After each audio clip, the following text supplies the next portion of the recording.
Oke, saya mau menjelaskan dulu materinya, terkait dengan organisasi kerjasama ekonomi internasional, kemudian oke, tolong perhatikan bersama ya, Nak, ya.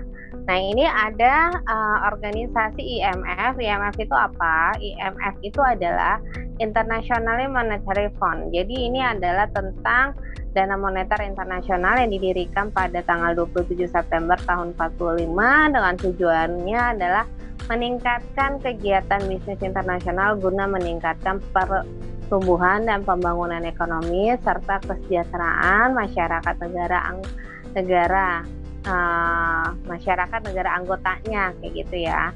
Kemudian secara lebih luasnya tujuan IMF itu terdiri dari 4, yaitu yang pertama adalah memperluas perdagangan internasional, kesempatan kerja serta meningkatkan pendapatan real negara-negara anggota, lalu memperluas kerjasama di bidang moneter, kemudian mewujudkan stabilitas kurs valuta asing dan mewujudkan sistem pembayaran internasional dengan mudah. Nah, setelah IMF ini lalu ini seharusnya 13 ya, kenapa ini 12?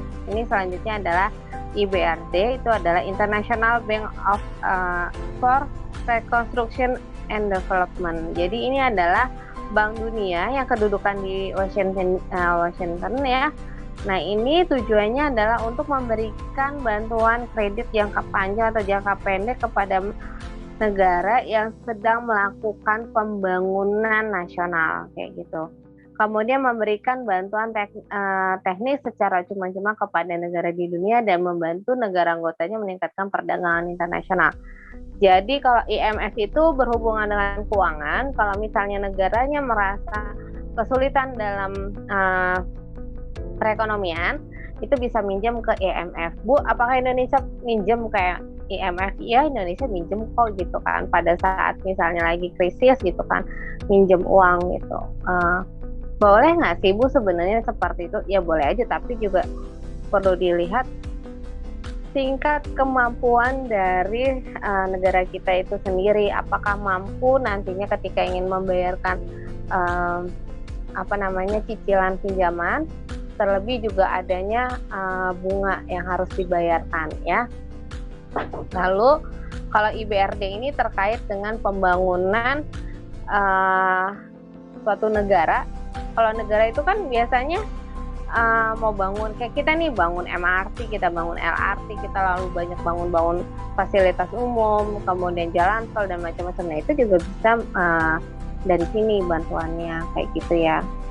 Lalu selanjutnya ada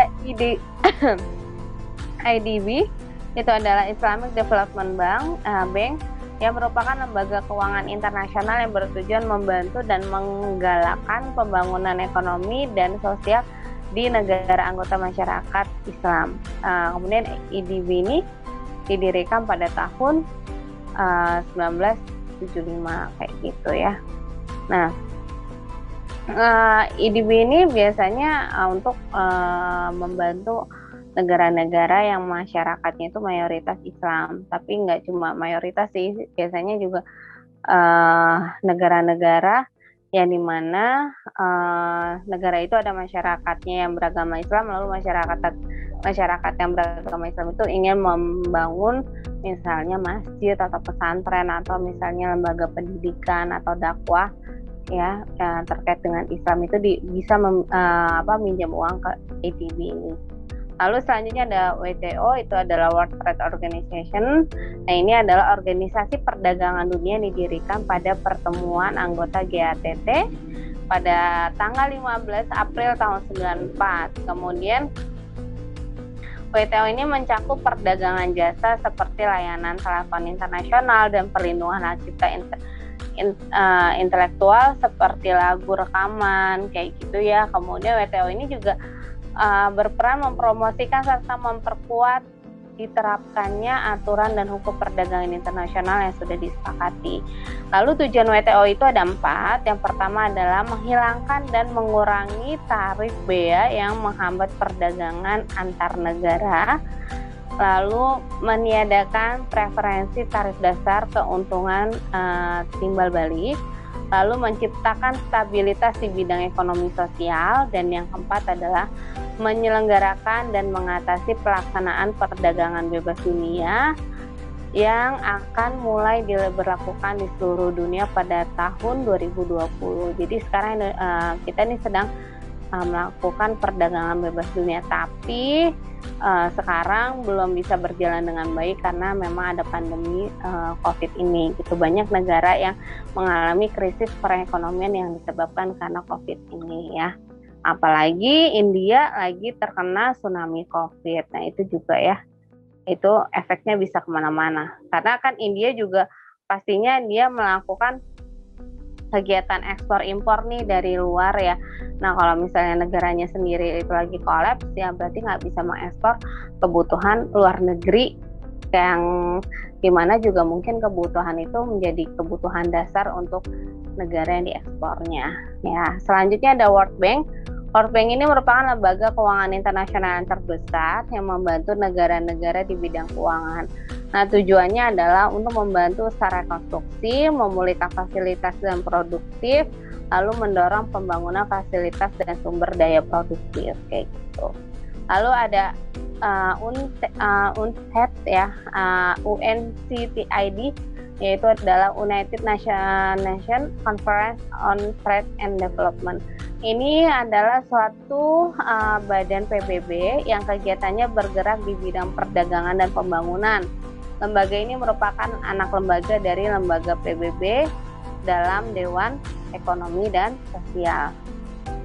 Lalu anggota negara yang bergabung dalam organisasi ini terbagi menjadi dua kelompok, yaitu kelompok utara dan juga kelompok selatan. Kalau kelompok utara itu adalah negara-negara industri, kalau kelompok selatan itu adalah negara-negara yang penghasil bahan mentah kayak gitu.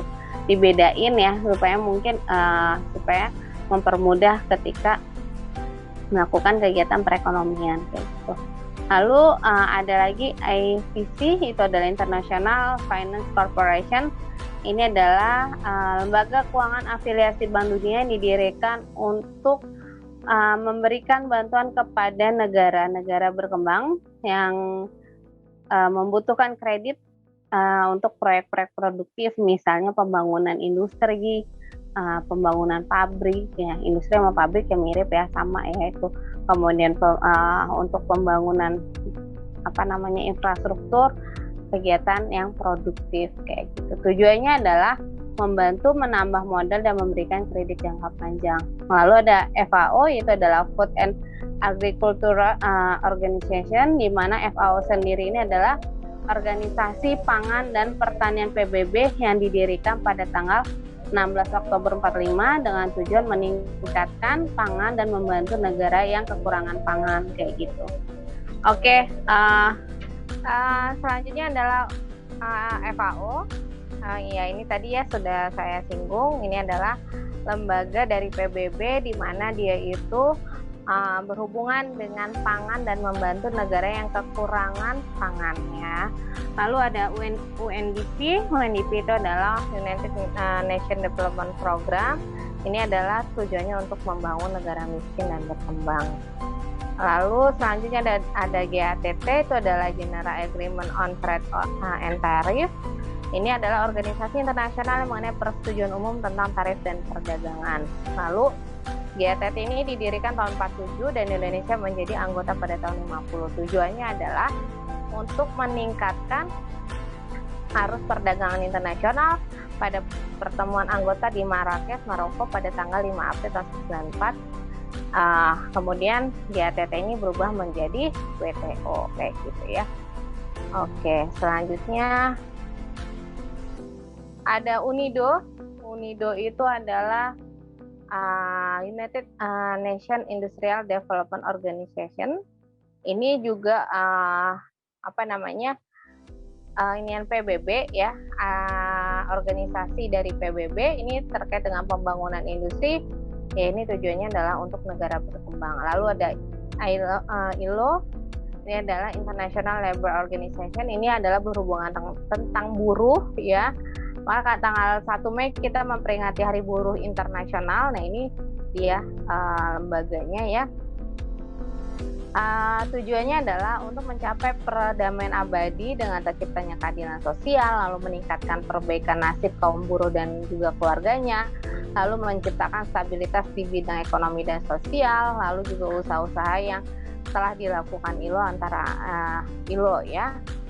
Kemudian itu adanya perjanjian tentang upah, jumlah jam kerja, umur, dan minimal serta maksimal bagi pekerja buruh, lalu memberikan jaminan kesejahteraan untuk hari tua, serta ketentuan tentang cuti, bahkan hari libur bagi pegawai, serta mengusulkan agar negara-negara anggota menentukan undang-undang pemburuhan. Kayak gitu. Jadi orang itu kalau kerja tuh ada batas maksimal jamnya gitu, sehari itu 8 jam. Nah, itu adalah sudah keputusan secara internasional. Lalu apa sih dampak positif dari kerjasama ekonomi internasional bagi Indonesia? Di antaranya satu adalah meningkatkan nilai perdagangan, lalu meningkatkan pendapatan negara dari ekspor dan juga devisa, lalu memperluas pasar bagi produk dalam negeri, meningkatkan produktivitas, lalu kita bisa menjalin hubungan dagang yang adil dan transparan, lalu bisa membuka lapangan pekerjaan, bisa mempercepat pertumbuhan ekonomi, lalu menghilangkan hambatan perdagangan internasional, lalu bisa meningkatkan kegiatan investasi dalam negeri dan mengurangi pengangguran kayak gitu. Tapi ada juga dampak negatifnya. Apa dampak negatifnya? Satu, kita bisa terlalu tergantung kepada negara yang lebih maju, lalu adanya dominasi negara maju di dunia, lalu mulai tersingkirnya kekuatan ekonomi dalam negeri. Kalau misal tidak kuat ya kita bisa tersingkirkan, lalu kebijakan dalam negeri bisa dipengaruhi oleh kebijakan atau dari pihak asing, lalu bisa salah penerapan teknologi juga, lalu bisa berkurangnya kesempatan kerja karena masyarakat asing juga bisa tenaga asing juga bisa bekerja di Indonesia ya, karena itu adanya kerjasama ekonomi internasional kayak gitu ya.